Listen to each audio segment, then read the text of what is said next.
Video में exclusive बात करेंगे कि ऐसी क्या वजह बनी कि रोमन रेंस जो है ना उनको डब्ल्यूडब्ल्यू रिटर्न करवा दिया। हालांकि अगर आपने रेसलमेनिया के बाद जितनी भी स्मैकडाउन फॉलो की हो ना तो वहाँ पे डब्ल्यूडब्ल्यू की रेटिंग्स और व्यूवरशिप जो है ना वो कंटिन्यूस कम आ रही थी, डाउन हो रही थी।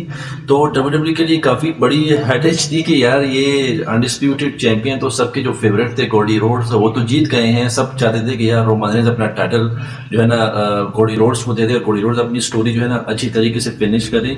और रोमानस को बहुत सारी बोझ और हेट्स मिल रही थी जिसकी वजह से ना डब्ल्यूडब्ल्यू काफी टाइम से ये सोच रही थी कि अनडिस्प्यूटेड टाइटल ना रोमानस से स्विच करना है। और वो उसका जब सबसे बेस्ट फिट है ना वो कोडी रोड्स ही है, क्योंकि सेथ रॉलिंस इंजरी की वजह से वो बाहर थे। तो फॉर द टाइम बिंग जो सेथ रॉलिंस रोमानस की राइवलरी थी ना वो डब्ल्यूडब्ल्यू ने पोस्टपोन की है। अब कब होगी ये तो आगे वक्त बताएगा। लेकिन डब्ल्यूडब्ल्यू को जो नेक्स्ट बेस्ट डब्ल्यूडब्ल्यू सुपरस्टार लगा ना वो कोडी रोड्स लगा कि भाई इनकी स्टोरी भी पेंडिंग है। क्योंकि लास्ट टाइम जब रेसलमेनिया 39 में हुआ था Cody Rhodes versus Roman Reigns का मैच, तो वहां पे भी ब्लड लाइन ने अटैक करके वो मैच समहाउ रोमन रेंस को जितवा दिया। तो वो स्टोरी स्टिल अनफिनिश्ड।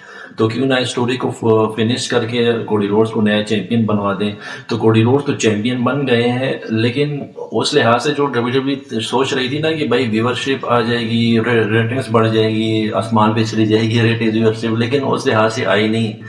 तो जिसकी वजह से ना डब्ल्यूडब्ल्यू की जो मैनेजमेंट थी ना वो सोच रही थी कि ऐसा करें कि जो व्यूवरशिप है ना स्मैकडाउन की दोबारा आ जाए, और जो लोगों का इंटरेस्ट बिल्ड हो रहा है ना स्मैकडाउन पे वो भी दोबारा जो है आए।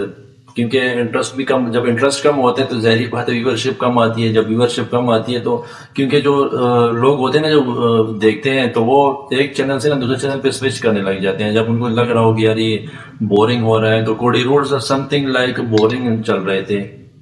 सेम जो सेथ रॉलिंस यूनिवर्सल चैंपियन बने थे 2019 में, तो स्टार्ट में तो उसको मिल रही थी काफ़ी अच्छा सपोर्ट मिल रहा था। लेकिन तकरीबन कोई 6-8 महीने बाद ना उनको भी सेम रिएक्शन मिलने शुरू हुए। इस वजह से डब्ल्यूडब्ल्यू को जो है यूनिवर्सल टाइटल उनसे वापस लेना पड़ा। तो अब रोमन रेंस दोबारा लाने का मकसद ये है कि किसी तरह जो डब्ल्यूडब्ल्यू की व्यूवरशिप है और डब्ल्यूडब्ल्यू की जो यूनिवर्स है ना और जो बाकी फैंस है ऑल अराउंड द वर्ल्ड उनका जो है ना इंटरेस्ट डब्ल्यूडब्ल्यू में और स्मैकडाउन पे ना दोबारा लाया जाए। तो इसी वजह से जो डब्ल्यूडब्ल्यू की मैनेजमेंट थी ना उन्होंने सरप्राइज रिटर्न करवाया रोमन रेंस का समर स्लैम में। तो जब सरप्राइज रिटर्न करवाया समर स्लैम में तो वहाँ पे जो रेटिंग्स थी ना व्यूवरशिप काफ़ी अच्छी जा रही थी। आपको पता होगा कि 2.4 मिलियन तक पहुँच गई थी व्यूवरशिप जो समर स्लैम के बाद वाला स्मैकडाउन हुआ था। तो काफ़ी ज़बरदस्त जा रही थी चीज़ें। अभी स्टिल जो इस वीक पे तो नहीं थी, लेकिन इसी वीक से पिछली वीक जो स्मैकडाउन हुई थी दूसरी, उसमें भी तकरीबन 2.25 मिलियन तक थे। वो तो जो यूएस है वहाँ पे प्रेसिडेंशियल इलेक्शन के कैंपेन चल रहे होते हैं, इस वजह से व्यूवरशिप थोड़ी सी कम आई है। लेकिन स्मैकडाउन की व्यूवरशिप स्टिल 2.3 मिलियन के आसपास चल रही है, जो कि अच्छी चीज़ है डब्ल्यूडब्ल्यू के लिए। तो अब यही मेन वजह थी ना। देखें कोडी रोड्स एक फेल्ड हो गया, मतलब फेल्ड सुपरस्टार है। वो इतनी व्यूज और इतनी रेटिंग्स जनरेट नहीं कर पाए जितनी डब्ल्यूडब्ल्यू को उनसे होप थी कि यार वो जनरेट कर पाएंगे। तो मजबूरी में लाके ना डब्ल्यूडब्ल्यू को दोबारा वापस रोमन रेंस कराना पड़ा। क्योंकि जब ड्राफ्ट हुआ था ना तो आपको याद होगा रोमन रेंस को किसी ड्राफ्ट पे भी डब्ल्यूडब्ल्यू ने पिक नहीं करवाया था, ना स्मैकडाउन पे ना मंडे नाइट रॉ पे, क्योंकि उसका इंटरेस्ट था ही नहीं। उसका इंटरेस्ट अब ज्यादातर ना हॉलीवुड पे हो गया है, क्योंकि वो अब हॉलीवुड में काफी फिल्मों में अपीयर हुए हैं। तो उसका इंटरेस्ट ना अब डब्ल्यूडब्ल्यू थोड़ा सा मैं कहूँगा थोड़ा सा कम हो गया। तो वो आना नहीं चाह रहे थे, लेकिन डब्ल्यूडब्ल्यू के साथ कॉन्ट्रैक्ट में थे। तो डब्ल्यूडब्ल्यू ने उनको ऐसी डील की कि हम आपको ऐसे रिटर्न करवाते हैं, जैसे आपकी जो हेट वाली या जो आपको बूज वाली जो वो आती है ना तो वो ख़त्म हो जाएगी।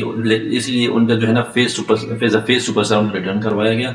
अब फेस सुपरस्टार वो अकेला है और जो बाकी होल्डर काफ़ी ज़्यादा है। मैंने लास्ट वीडियो में भी बात की थी, वो डिस्क्रिप्शन में लिंक मौजूद है कि सेथ रॉलिंस को ड्राफ्ट किया जा सकता है from Monday night Raw to SmackDown, क्योंकि जो फ्राइडे स्मैकडाउन है ना उनका डील फॉक्स के साथ खत्म हो चुका है। और जो 13 सितंबर है और उसके बाद वाले जो शोज है ना वो सारे आएंगे यूएसए नेटवर्क पे। तो यूएसए नेटवर्क का जो फेवरेट बंदा है ना वो सेथ रॉलिंस है। तो सेथ रॉलिंस और रोमन रेंस दोनों को वो हरगिज़ यही चाहेगी कि दोनों को एक ही ब्रांड पे लाएं और दोनों का रीयूनियन होगा। अगर दोनों का रीयूनियन होता है तो स्मैकडाउन व्यूवरशिप भी ज़्यादा होगी और जो लोगों का इंटरेस्ट ना और ज़्यादा हो जाएगा। तो पॉसिबिलिटी ये है कि सेथ रॉलिंस भी आ जाए रोमन रेंस के साथ, क्योंकि दोनों फेस सुपरस्टार हैं, तो सरप्राइज रोज का भी पॉसिबिलिटी है। तो रोमन रेंस को ना डब्ल्यू ने इसलिए लाया कि ताकि डब्ल्यू की जो कंटिन्यूसली जो व्यूवरशिप डाउन, रेटिंग्स कम हो रही थी ना, तो वो थोड़ी सी ऊपर ऊपर लाई जा सके। तो इस वजह से वो उनकी जो व्यूवरशिप थी ना उनका, और अपनी बिजनेस को ना थोड़ा सा और ऊपर लाने के लिए